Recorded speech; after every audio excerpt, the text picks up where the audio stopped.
नमस्कार।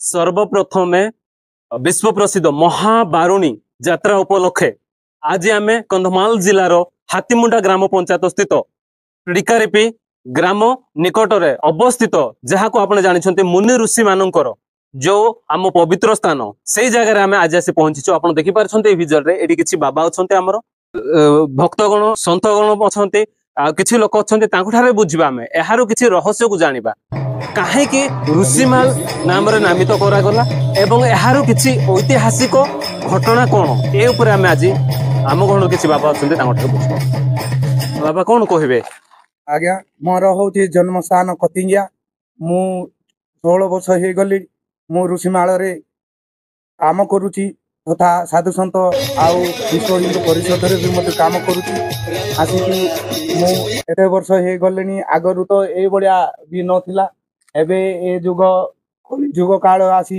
बहुत साधु सन्त माने भी समारोह करछंती आउ बढ़िया रे आउ आगरू ए बढ़िया कम्युनिकेशन भी नथिला एबे सरकार तरफ किसी ना किसी भी सहयोग मिलकी बहुत खुशी कथा एतिकी कौन कहे कहीं ऋषिमाल बोली नाम रखा गला एने आपन किसी कहिबे किंबदंती।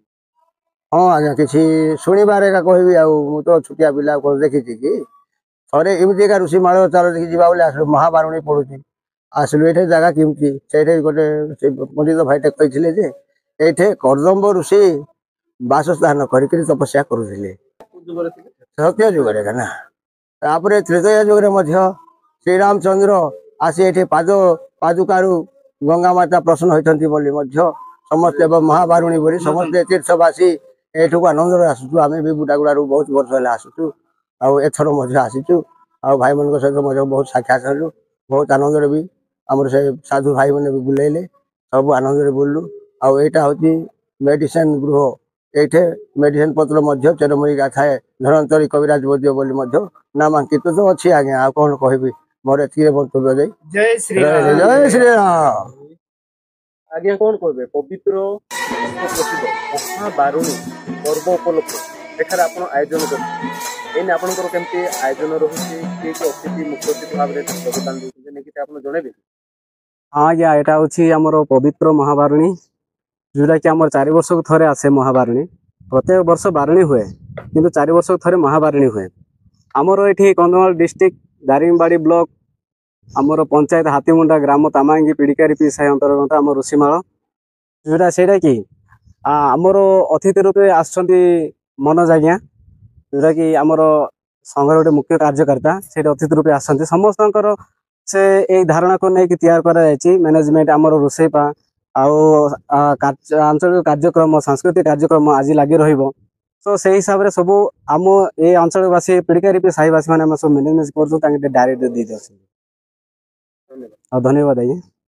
आज्ञा कौन कहे विश्व प्रसिद्ध महाबारुणी पूरा यात्रा उपलक्षे हातीमुंडा ग्राम पंचायत टिकारीपी ठारे यही प्रोग्राम अनुष्ठित होने आप कौन कहे अंचलवासी कौन आप जनइबे।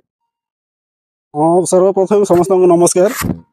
प्रथम विश्व प्रसिद्ध महाबारुणी उपलक्षे समस्त मोर हार्दिक अभिनंदन एवं स्वागतम प्रत्येक वर्ष आम हातीमुंडा पंचायत आउ ऋषिमाल अर्थात पिड़िकारी ग्राम में प्रत्येक वर्ष भाई ए वर्ष महाबारुणी आयोजन होउछि श्रद्धालु मानक मोर विनीत अनुरोध समस्त आसिक महायज्ञ योगदान दे आशीर्वाद प्राप्त हूँ। मैडम कौन कहे आज विश्व प्रसिद्ध महाबारुणी यात्रा होनी आपको केमती लगुच क्यों जगह जनइबे।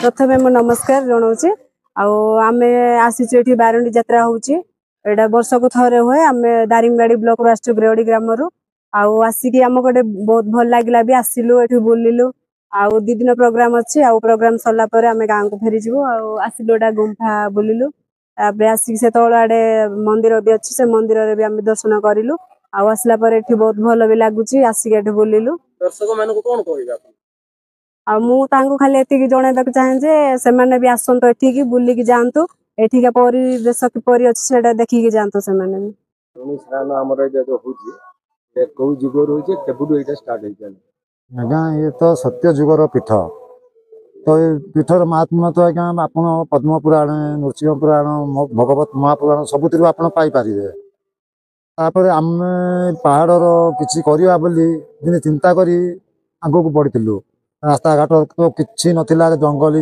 ଭରା ଜଙ୍ଗଲ। ଆଉ ଆଜି ସେ ଜଙ୍ଗଲ ଦେଖିବାକୁ ଆମକୁ ମିଳୁନାହିଁ। ଆସିଲୁ କିଛି କରିବା ବୋଲି, କିଛି ଦିନ ତ ବେଶ କିଛି ଆମେ ଜଙ୍ଗଲ ପାଇଁ କିଛି କରିବା ବୋଲି ତ ପରା ଜାଗାଙ୍କର ସଂସ୍ପର୍ଶରେ ଆସିଲୁ। ସେ ଆମକୁ ରାସ୍ତା ଦେଲେ ଯେ ମାନେ ପ୍ରମାଣ ବି ଦେଲେ ଯେ ଏମିତି ଏମିତି ଏହାର ପ୍ରମାଣ ଅଛି, ଆକୁ ଟିକେ ଲୋକଲୋଚନକୁ ତମେ କେମିତି ଆଣ। ତ ସରକାରଙ୍କ ପାଖରେ ପହଞ୍ଚିଲା ତ ବହୁତ ଡେରି ହେଲାଣି। ମାନେ 2006ରୁ ଆମେ ଆସିଲୁ, 2006ରୁ ଆଜି ପର୍ଯ୍ୟନ୍ତ ବୋଲେ ତ ବହୁତ ଡେରି ହେଲାଣି। କିନ୍ତୁ ସରକାର ତ ବ୍ୟବସ୍ଥା କରି ଆସୁଛନ୍ତି। ଆଉ ଟିକେ ଆଲୋକୀକରଣର ବ୍ୟବସ୍ଥା କରିଥାନ୍ତେ ସରକାର ତ ବହୁତ ଭଲ ବ୍ୟବସ୍ଥା ହେଇପାରିଥାନ୍ତା। ଆଉ ଗମନାଗମନ ପାଇଁ ବି ଟିକେ ବ୍ୟବସ୍ଥା ସରକାର କରିବେ। ରୋଡ ଘାଟ ଟିକେ ଠିକ ସେ ହେଇପାରିନି, ଗୋଟେ ଖଣ୍ଡିଆ ଖାବରା ହେଇକି, ତାକୁ ଯଦି ଟିକେ ଭଲ ଭାବରେ କରିଦେଇ ପାରିବେ ତ ଶ୍ରଦ୍ଧାଳୁ ଆସି ଦର୍ଶନ କରିକି ଆସିଲେ ଯାଇପାରିବେ। ଏ ବ୍ରହ୍ମାଣ୍ଡର ସୃଷ୍ଟି ଯେତେବେଳେ ଆରମ୍ଭ ହେଲା ସେ ସମୟରେ କେବଳ ଜଳାର୍ଣ୍ଣବ ହିଁ ଥିଲା, ଭୂମି ବୋଲି ଟିକେ ନଥିଲା।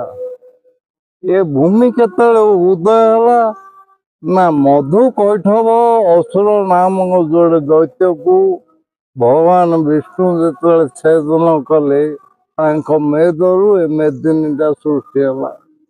ସେ ମେଦିନୀ ସୃଷ୍ଟି ହେଇ 1,70,00,000 ବର୍ଷ କାଳ ଧର୍ମଙ୍କ ଶାସନରେ ଥିଲା।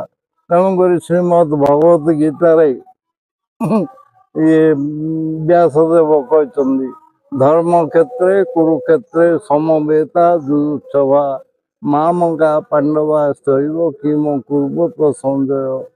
ଏ ଶ୍ଲୋକଟି ଆଜିକି ବହୁ ବର୍ଷ ତଳୁ ବିଦ୍ୱାନ ମାନେ ଟୀକା କରିକିରି ଆସିଛନ୍ତି, କିନ୍ତୁ ଶ୍ଲୋକର ଯୋଉ ଉପଯୁକ୍ତ ଟୀକା କରି ହେଇପାରିନି ବୋଲି ମୋର ଧାରଣା।